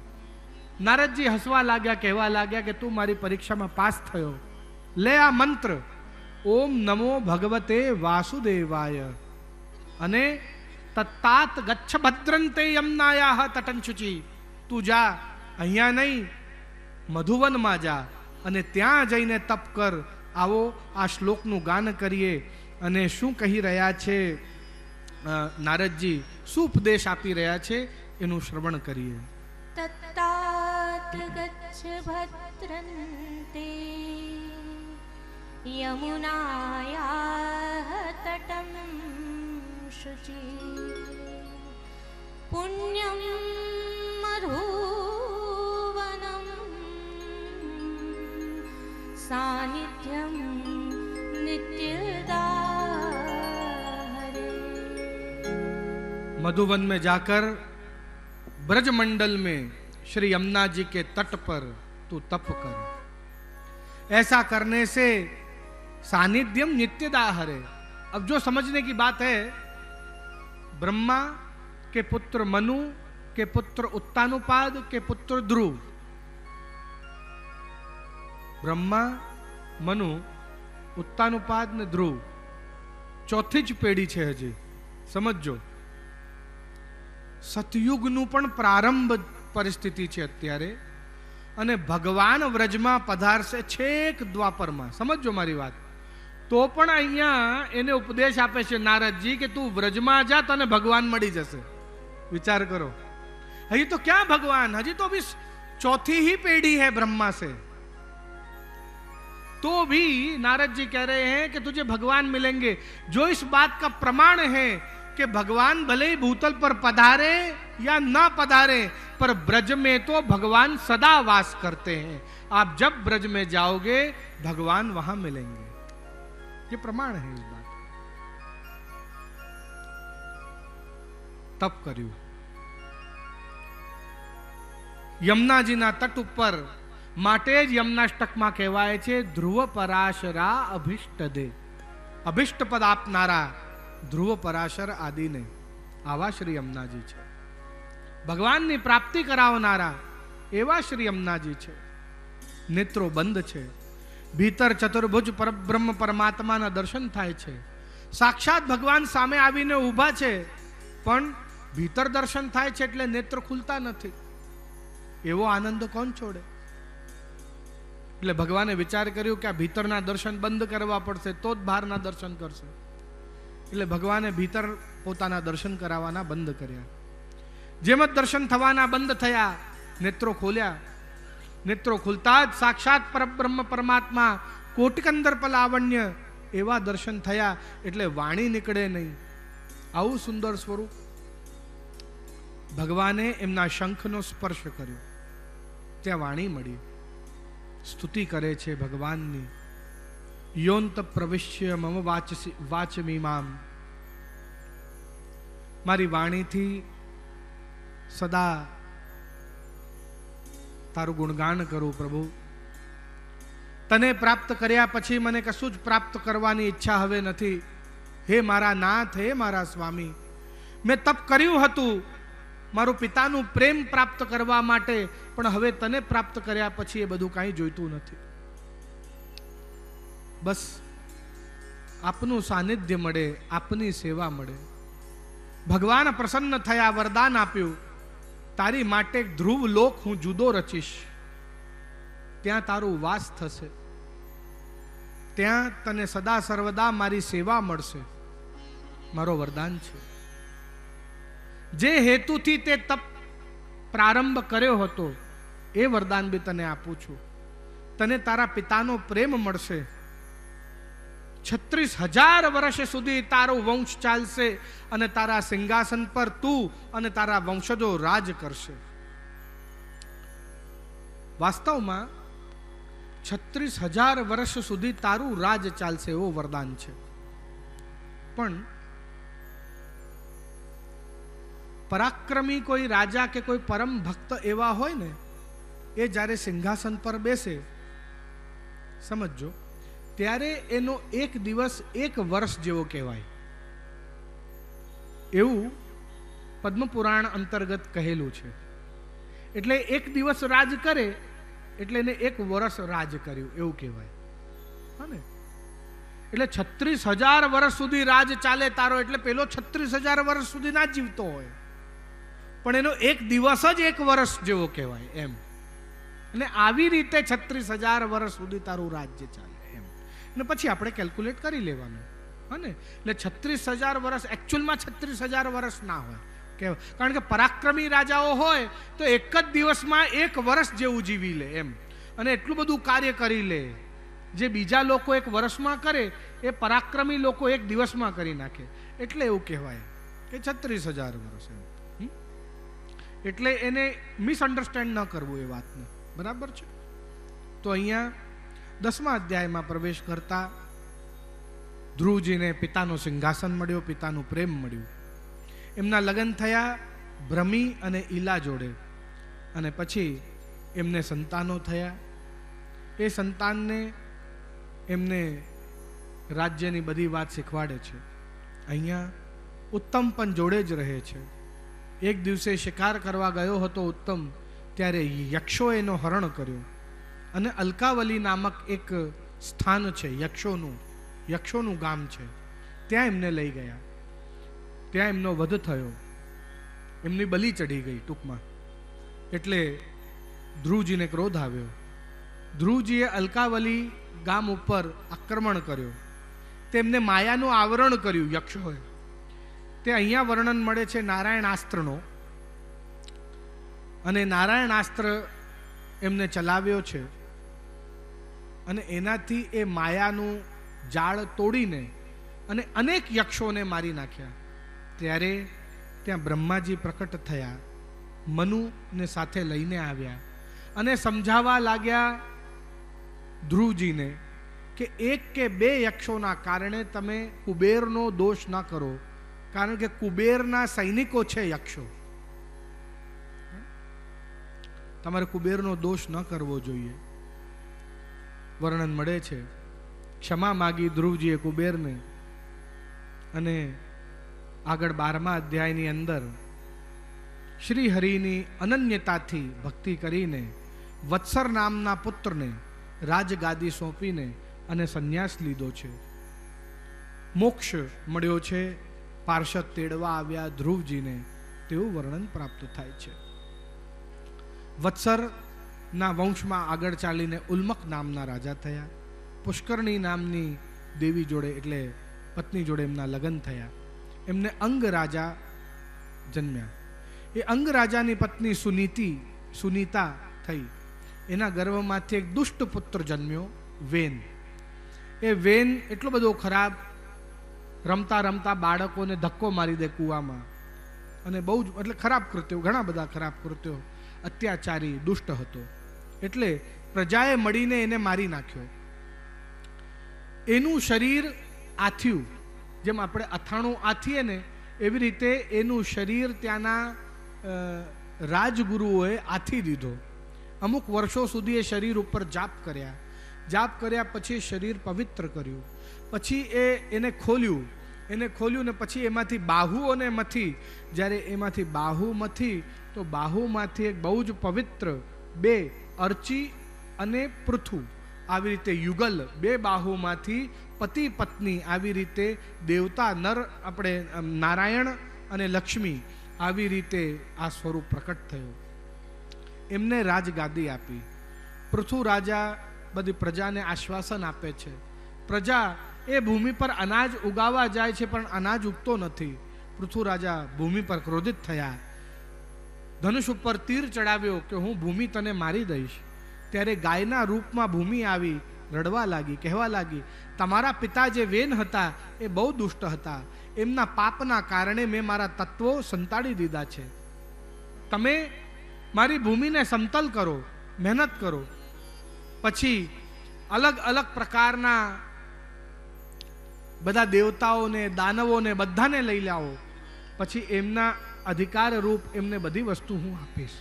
ત્યારે પૃથુ રાજાના વિનંતીથી મનુ વાછડા બન્યા છે, એમાંથી વનસ્પતિ, ઔષધિ, પુષ્પ આદિ આ બધું પૃથ્વીમાંથી કાઢ્યું. ઋષિઓ તરફથી બૃહસ્પતિ વાછડા બન્યા છે, કારણ કે ગાય રૂપ છે ને પૃથ્વી, એટલે એમાંથી વેદ કાઢ્યા. દેવતાઓ તરફથી ઇન્દ્ર વાછડા બન્યા છે, એમને પરાક્રમી વીર આપનારું અમૃત કાઢ્યું.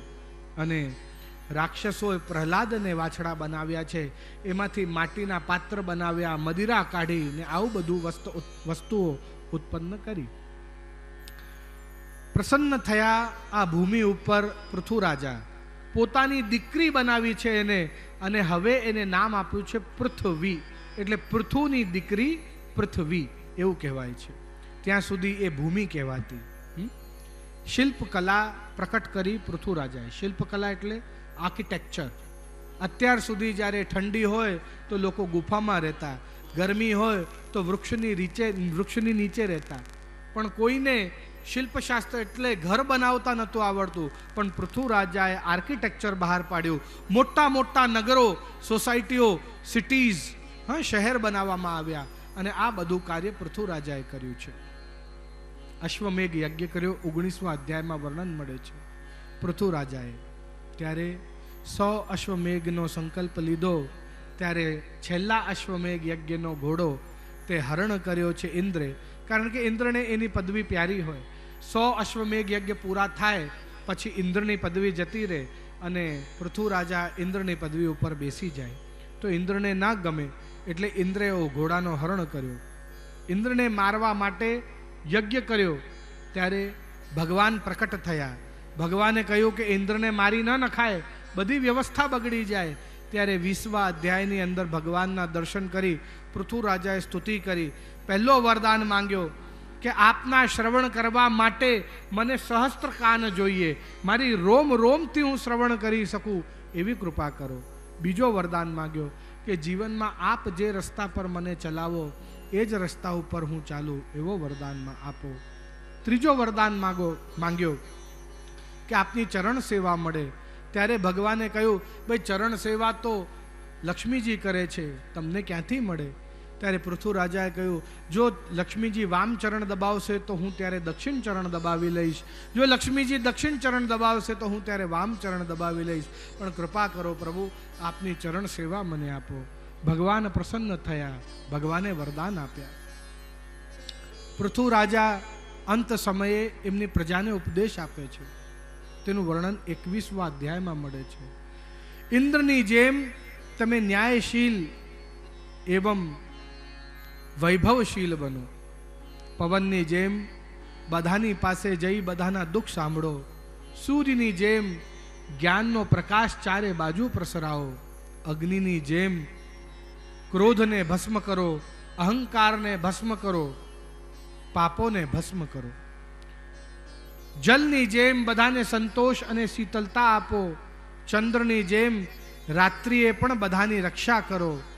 કુબેરની જેમ જરૂરતમંદને પૈસા આપો, ધન આપો, દાન આપો. અને યમરાજની જેમ દુષ્ટોને દંડ આપો. બધા પ્રજાને એવો ઉપદેશ આપે છે. સનત કુમારોને ગુરુ બનાવ્યા છે. સનત કુમારો પાસે સત્સંગ પ્રાપ્ત કર્યો 22મા અધ્યાયમાં. 23મા અધ્યાયમાં પૃથુ રાજા અને અર્ચી રાણી સંન્યાસ લીધો. ભગવદ નામ લેતા લેતા વૈકુંઠની પ્રાપ્તિ થઈ છે એવું વર્ણન મળે છે. 24મા અધ્યાયની અંદર પ્રાચીન બર્હિષ અને શતધ્રુવાના ગર્ભથી 10 પ્રચેતા જન્મ્યા. એમને આદેશ આપ્યો એમના પિતાએ કે વનમાં જઈને તપ કરો, ભગવાન પાસે તે સૃષ્ટિને આગળ વધારવા માટે વરદાન માંગો.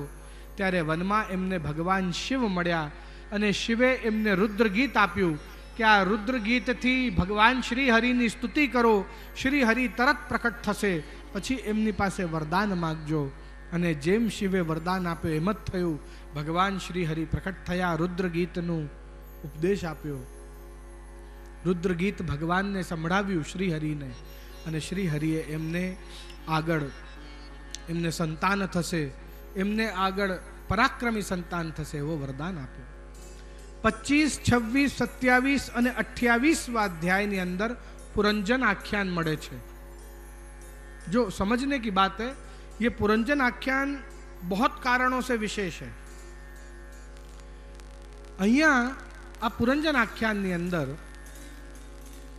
अक्षणवताम फलमिदम न परम विदामह, जो वेणु गीत में जो बात कर रहे हैं अक्षण, वो अक्षण शब्द को यहां पुरंजन आख्यान में इंद्रियां ऐसा कहा है.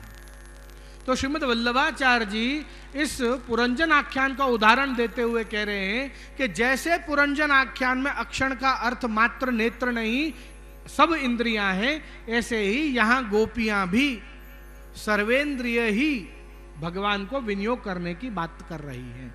એવું ઉદાહરણ આપ્યું છે અહીંયા. એટલે બહુ વિશેષ છે આ પુરંજન આખ્યાન.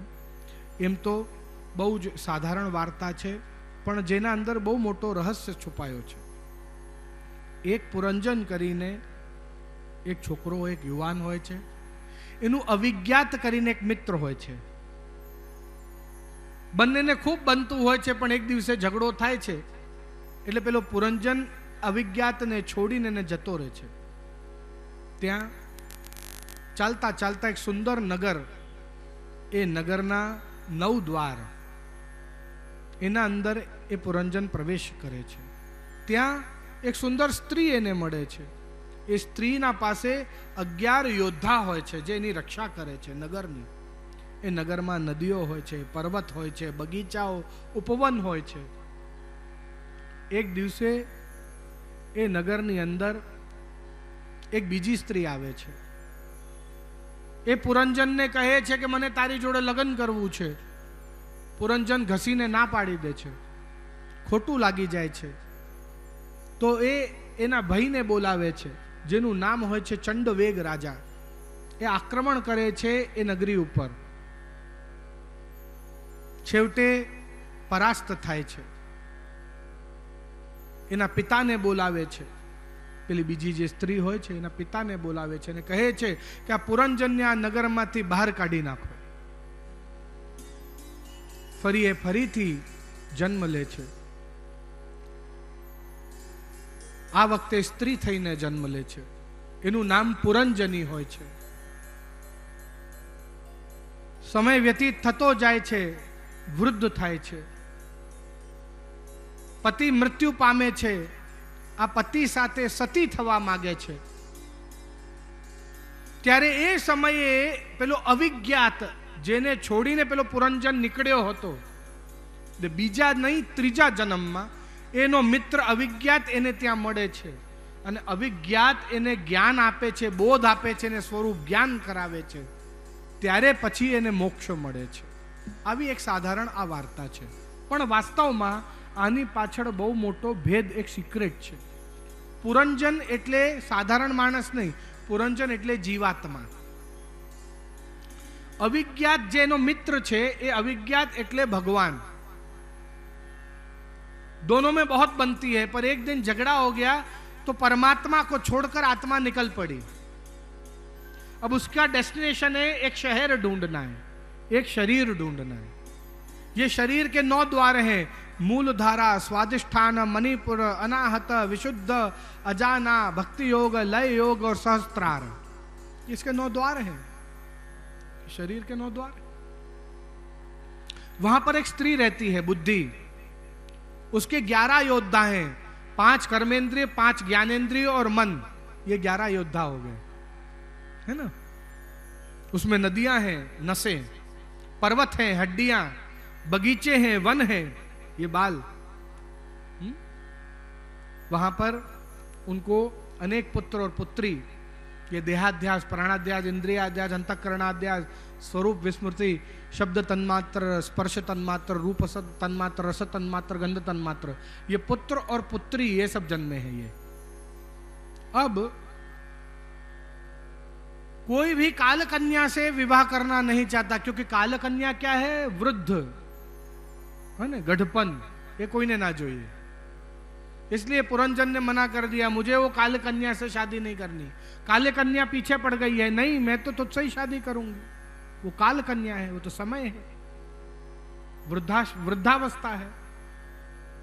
नहीं मानी। क्या किया? अपने भाई को बुलाया। कौन है? चंडवेग। ये चंडवेग कौन है?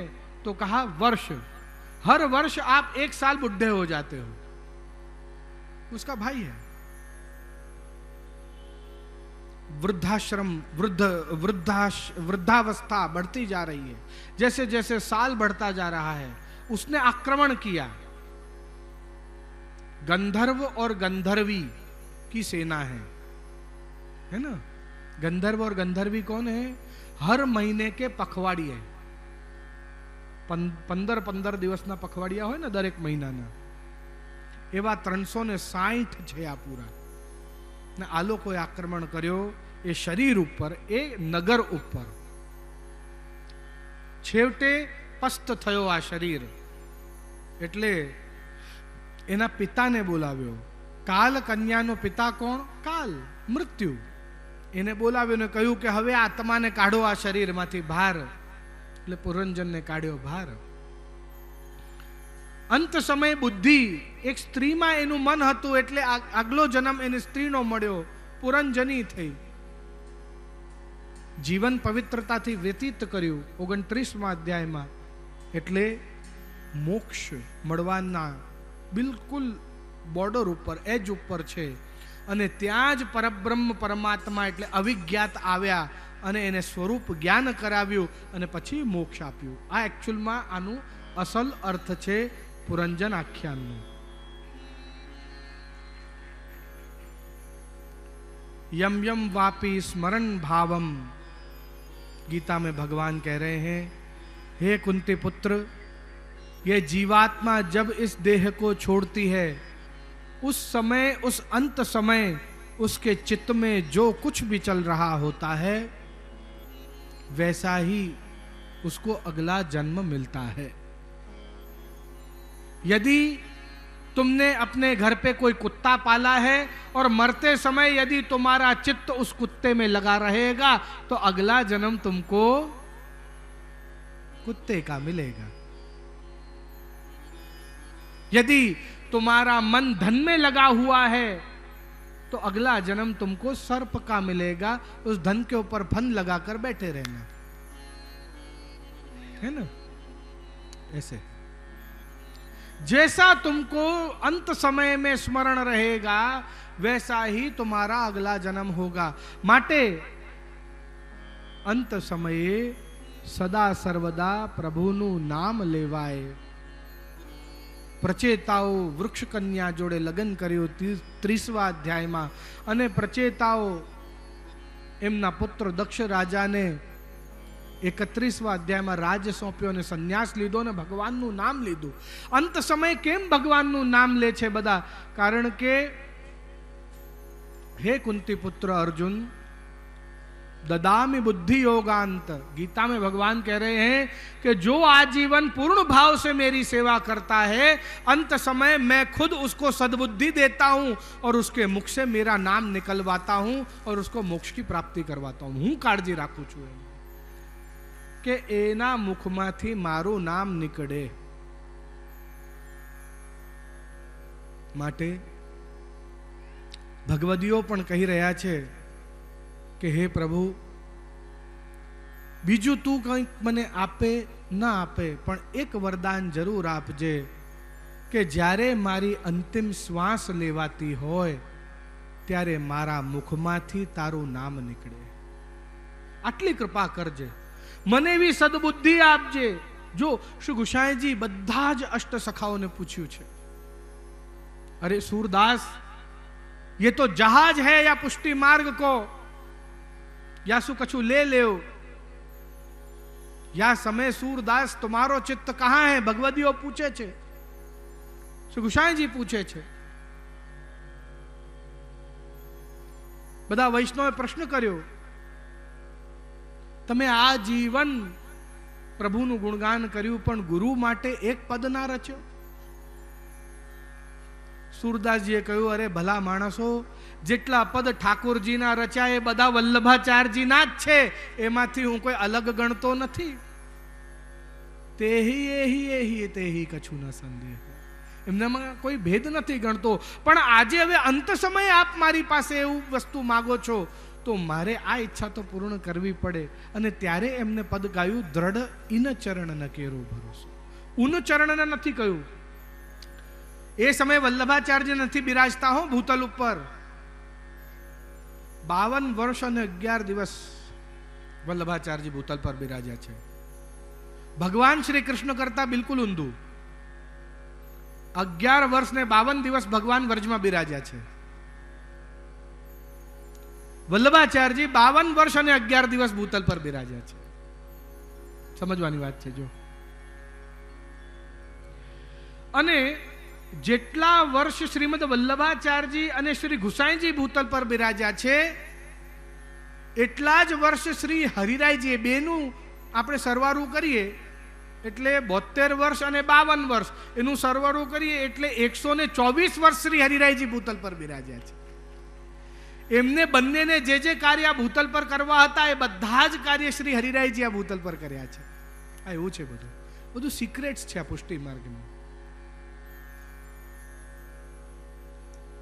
સમજવાની વાત છે. અંત સમયે તારું ચિત્ત ક્યાં છે? જ્યારે કુંભનદાસજીને આવું પૂછ્યું તો કહે છે, રસિકની રસમે રહત ગઢી, કનક બેલ વૃષભાન નંદની શ્યામ તમાલ ચડી, રસિકની રસમે રહત ગઢી. માટે એક ભક્તને સદા એવી જ વિનંતી હોવી જોઈએ કે અંત સમયે આપનું નામ મારા મુખમાંથી નીકળે. અંત સમયે મારું ચિત્ત બીજી કોઈ જગ્યાએ ન ભટકે, સદા સર્વદા તારું સ્મરણ રહે, આવી કૃપા કરજે. અને ભગવદીઓએ આવું જ વર્ણન કર્યું. इतना तू करना स्वामी, जब प्राण तन से निकले. इतना तो करना स्वामी, जब प्राण तन से निकले. गोविंद नाम लेकर फिर प्राण तन से निकले. गोविंद नाम लेकर फिर प्राण तन से निकले. श्री गंगा जी का तट हो, यमुना का बंसी बट हो. श्री यमुना जी का तट हो, यमुना का बंसी बट हो. मेरा सांवरा निकट हो, जब प्राण तन से निकले.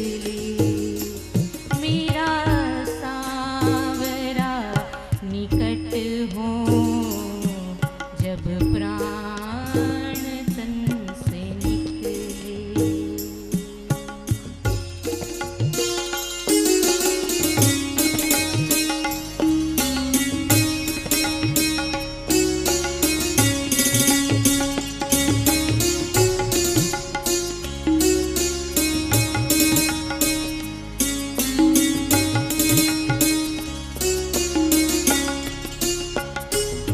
पिता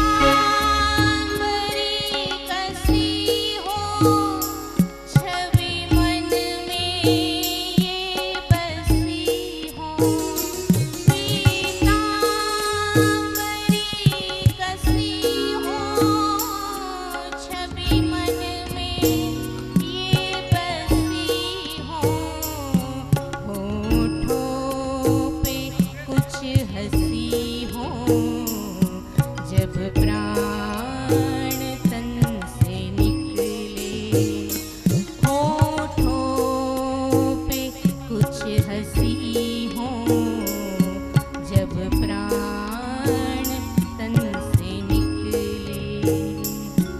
उस वक्त जल्दी आना नहीं श्याम भूल जाना, उस वक्त जल्दी आना नहीं श्याम भूल जाना,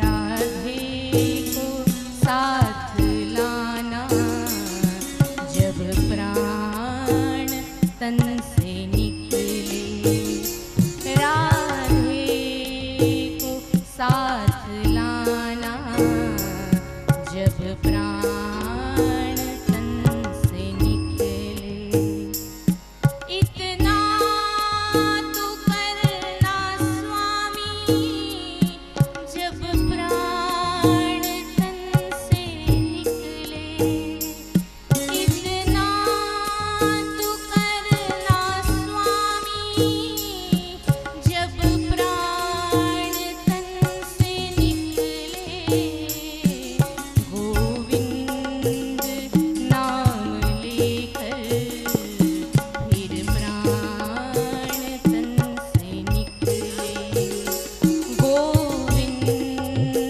नाम लेकर फिर प्राण तन से निकले, गोविंद नाम लेकर फिर प्राण तन से निकले। કૃષ્ણ કનૈયા લાલ કી જય. આવતીકાલે તારીખ 17, 12, 23 રવિવારના રોજ સવારે 9 થી 1 વાગ્યા સુધી પૂજ્યપાદ ગોસ્વામી 108 શ્રી હરિરાયજી મહોદયના આશીર્વાદથી વેણુનાથ ચેરિટેબલ ટ્રસ્ટ તથા નરસિંહજી સેવક ગ્રુપ ચેરિટેબલ ટ્રસ્ટના સંયુક્ત ઉપક્રમે મેડિકલ કેમ્પ તથા બ્લડ ડોનેશન કેમ્પનું આયોજન કરવામાં આવેલ છે, જેમાં ઇસીજી, ડાયાબિટીસ, હાડકાના રોગો, હૃદય રોગ, આંખની તપાસ, દાંતની તપાસ, સ્ત્રી રોગોની તપાસ કરવામાં આવશે. ઉપરોક્ત કેમ્પમાં રોગોને લગતી દવા પણ વિનામૂલ્યે આપવામાં આવશે. ખૂબ સરસ. મેડિકલ કેમ્પમાં દીપ પ્રાગટ્ય સવારે 10:30 કલાકે પૂજ્યપાદ ગોસ્વામી 108 શ્રી હરિરાયજી બાવાશ્રી દ્વારા કરવામાં આવશે. મેડિકલ કેમ્પનો સમય છે સવારે 9 થી 1. દરેક વૈષ્ણવોએ આનો લાભ લેવા માટે નમ્ર નિવેદન છે. આ સેવા નિઃશુલ્ક છે, જેનો લાભ લેવા નમ્ર નિવેદન છે.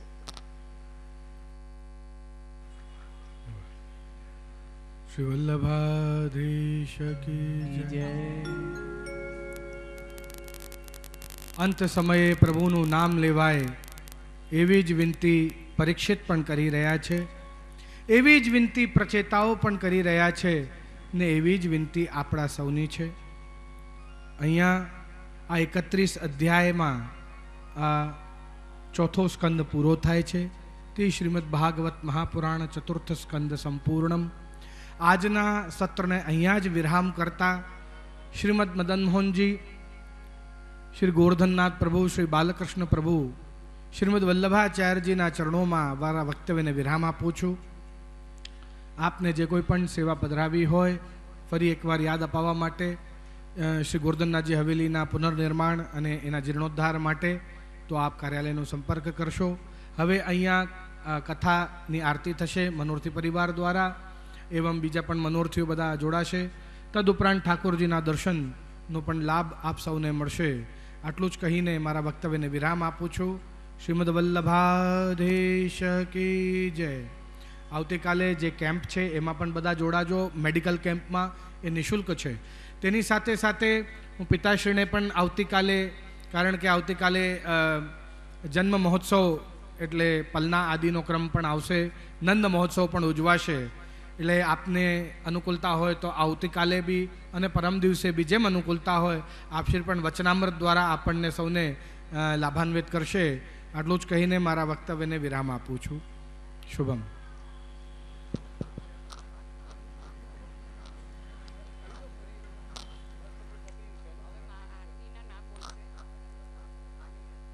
આ નિઃશુલ્ક કેમ્પ આપણા આ મંડપમાં જ છે. આરતી માટે મુખ્ય મનોરથી કમલેશભાઈ તથા ટીનાબેન, સહમનોરથી પરમ ભગવદીય નયનાબેન, સુકીર્તિભાઈ સ્ટેજ પર હાજર રહેશે. બાકીમાં સમીરભાઈ, ઉર્મિલાબેન, લાલુભાઈ કટોરભાઈ દેસાઈ, ગૌરાંગભાઈ, તેજસભાઈ, સારિકાબેન, જિગ્નેશકુમાર દેસાઈ, માલતીબેન, દિલીપભાઈ પરીખ, ધર્મિષ્ઠાબેન, નરેશભાઈ મિસ્ત્રી, જીવાભાઈ, દેવાભાઈ વેકરિયા, જગદીશભાઈ, નટવરલાલ શાહ, શૈલેષભાઈ, રેવજીભાઈ, ભૂપેન્દ્રભાઈ શારલોક આરતી માટે હાજર રહેશે. વલ્લભના વાલા વૈષ્ણવો, આજના દીપદાન અને હટડીના મનોરથી છે કોકિલાબેન, મગનભાઈ પ્રસાવ, ગોવર્ધનનાથ હવેલી સત્સંગ મંડળ, સાવિત્રીબેન અને પ્રીતિબેનને પણ આરતી માટે નિવેદન છે.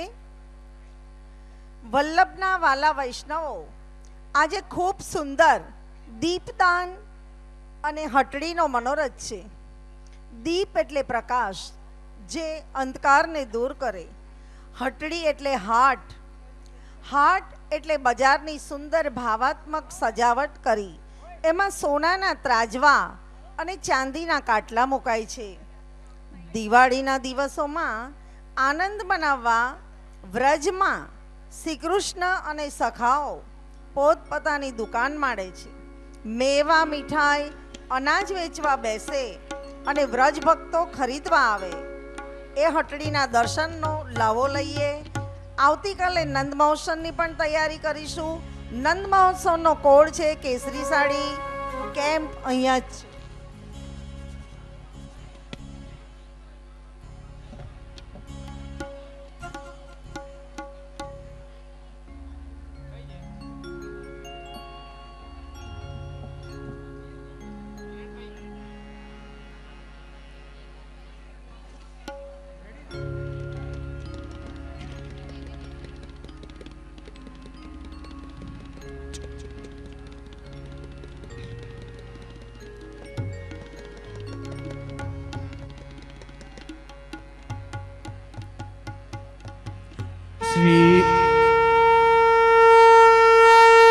શ્રીમદ ભાગવત કરું આરતી, રાધા કૃષ્ણની સેવા.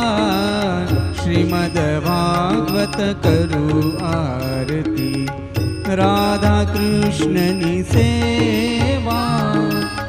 મોર મુકુટ પીતાંબર સોહે, મોર મુકુટ પીતાંબર સોહે, રાધાના પ્રિય એવા. શ્રીમદ ભાગવત કરું આરતી, રાધા કૃષ્ણની સેવા. ગોપીજનના પ્રાણ પ્રભુ છે, ગોપીજનના પ્રાણ પ્રભુ છે, ગોવર્ધન ગિરધારી. શ્રીમદ ભાગવત કરું આરતી, રાધા કૃષ્ણની સેવા. ભક્તિ રસથી ભાગવત ભર્યું, ભક્તિ રસથી ભાગવત ભર્યું, પુરુષોત્તમનો મહિમા. શ્રીમદ ભાગવત કરું આરતી, રાધા કૃષ્ણની સેવા. એ પિતૃને તારે પાપને બાળે, પિતૃને તારે પાપને બાળે, ભય શોક મોહ પગાડે. શ્રીમદ ભાગવત કરું આરતી, રાધા કૃષ્ણની સેવા. ભાગવત કરું આરતી શ્રીમદ ભાગવત કરું આરતી શ્રીમદ ભાગવત કરું આરતી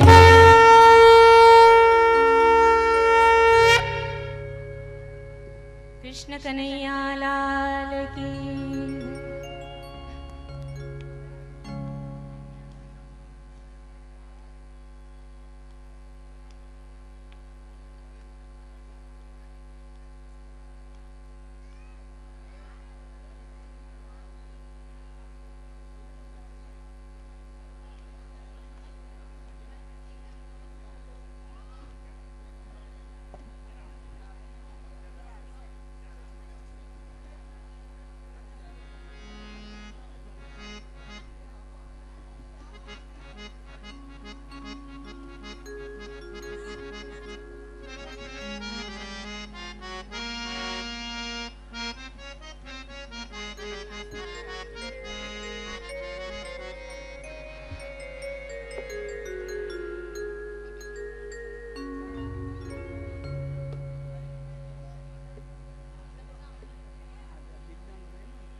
ના